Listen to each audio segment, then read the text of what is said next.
ప్రజా సమస్యలపై చర్చించాల్సిన చట్టసభలు చర్చకు బదులు రచ్చవేదికలుగా మారిపోవడం విచారకరమని లోక్సత్తా పార్టీ వ్యవస్థాపక అధ్యక్షుడు జయప్రకాష్ నారాయణ్ ఆవేదన వ్యక్తం చేశారు.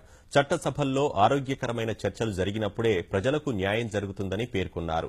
హైదరాబాద్ సోమాజిగూడలో గోడపత్రిక వెబ్సైట్ ఆవిష్కరణ కార్యక్రమంలో పాల్గొన్నారు.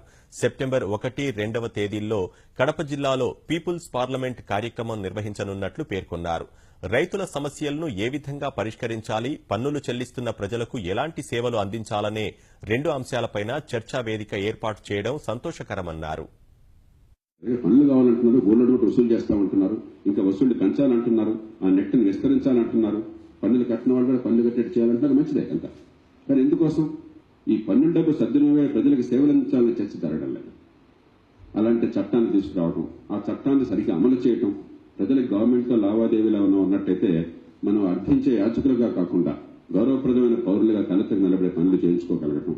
అలాంటి వాతావరణం లేకపోతే ప్రజాస్వామ్యంలో పాలకులకి, ఓట్లు వేసిన ప్రజలకి నిజమైన సార్వభౌములకి మధ్య ఎడం పెరిగిపోతోంది, ద్వేషం పెరిగిపోతోంది, కాలక్రమేణా హింస పెరుగుతుంది, అరాచకత్వం వస్తుంది.